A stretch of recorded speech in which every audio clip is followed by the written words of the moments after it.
I was driving a shortcut from 29 Palms, California to Albuquerque, New Mexico. 29 Palms is located in the desolate high desert east of LA.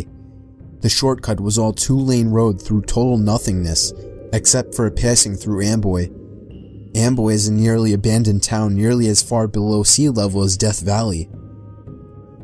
So I was driving by myself in the afternoon and proceeded to drive up into the mountain range between Amboy and I-40.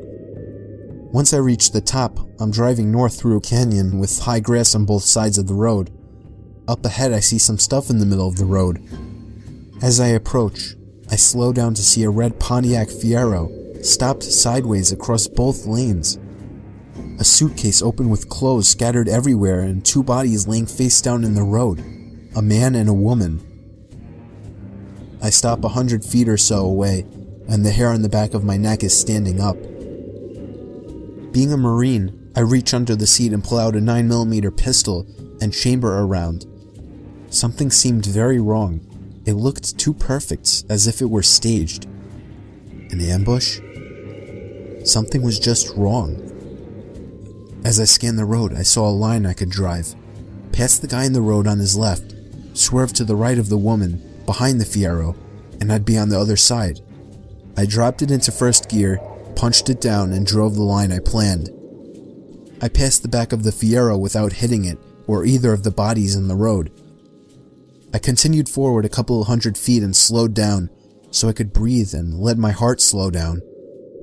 As I looked up into the rear-view mirror, I saw that the 2 bodies had gotten up to their knees, and 20 or so people emerged from the tall grass on either side of the road by the car and bodies.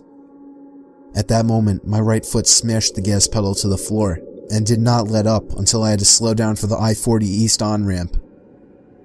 I will never know what would have happened to me had I gotten out of the car to check on the bodies or stopped my car closer to them.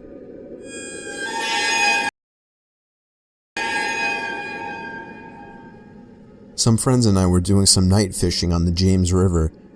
We were sitting along the shoreline with a nice fire going, accompanied by the usual idle talk and a few beers, when suddenly, everyone just stopped talking, like a switch was flipped off.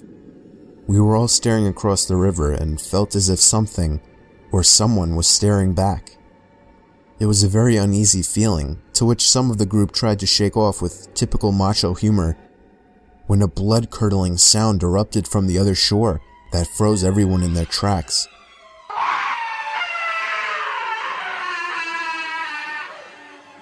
The sound was unlike any other that I had ever heard, and it made every hair on my body vibrate and tingle. The only way I could describe it is it sounded like a wild person with no language skills being gutted alive.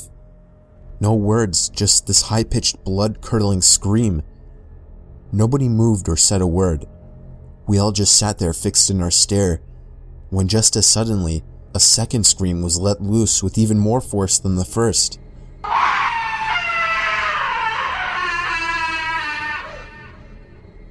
By this time, several of us were sprinting to our trucks that were parked a few yards away, retrieving various firearms. When we got back, we all sat there quietly, with our eyes fixed staring toward the opposite shore, watching the light from our fire reflecting off the rocks. We sat there waiting for another scream, or something to move on the other side of the river. Finally, a third scream came just as suddenly, but this time, it was on our side of the river, coming from the bushes about a yard away.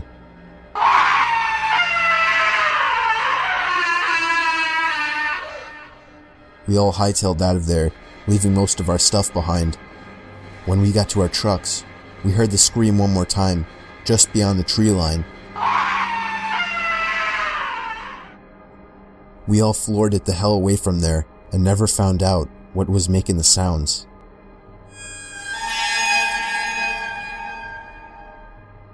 It was a Friday night, and my friend was picking me up in his car from my house. I was in a hurry since we were running late for the hockey game in the city. The whole car ride there, we were having such a good time that I hadn't even noticed that I didn't have my phone. I searched the car seat, the floor, but it wasn't in the car. I was sure that I had just forgotten it. During the hockey game, I couldn't stop worrying that maybe I had dropped my phone somewhere, so I borrowed my friend's phone and ran to the bathroom. I dialed my number and hoped someone at my house would pick up. It took 3 rings before somebody picked up, but they remained silent on the other end. I yelled into the phone that I was just checking if I had left my phone at home. They didn't answer. I assumed it was my little brother just messing with me, so I hung up. I got home late that night to see that my parents weren't home. I got inside my house and called them to see where they were. They told me that they had gone out to eat and see a concert at the park with my little brother. They said they left soon after I had for the game, and they should be home in around half an hour. So I hung up and proceeded to look for my cell phone. But then I realized, how could somebody in my family have picked up my phone if they hadn't been home? I felt a pain in my stomach as fear swept over. It was at that moment that I heard the back door to my house open and close. I immediately jolted out the front door to the neighbors and called the police. Apparently, the back door was left open and somebody had simply walked into our house. Nothing was stolen, but the scariest thing is the thought that we could have fallen asleep with a family that moved in next door to my family.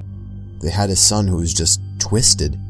He was obsessive over slasher movies and always wanted me to talk about shit that happened during my time serving in Vietnam that no normal person would want to hear. He also loved tormenting stray animals. This guy was a whack job. He was 19 at the time and my daughter was 7, but he always wanted to talk to her. He'd strike up conversation with her when she walked home from school. He would talk over the fence at her when she was playing in the back. But what really set me off was when he called our house looking to speak to her. That was it. I went over and flipped shit at him and his parents. Told him to stay the hell away from her and I'd better not ever see him again. That's when things got weird. My daughter was always a little imaginative and paranoid. She would think there were monsters under her bed and whatnot, so when she told me there was something living in her closet and she was too scared to get up and tell us at night, but it wasn't there in the daytime, we blew it off as no big deal. A few weeks went by and one night my wife and daughter were staying at my mother's for a girls' night.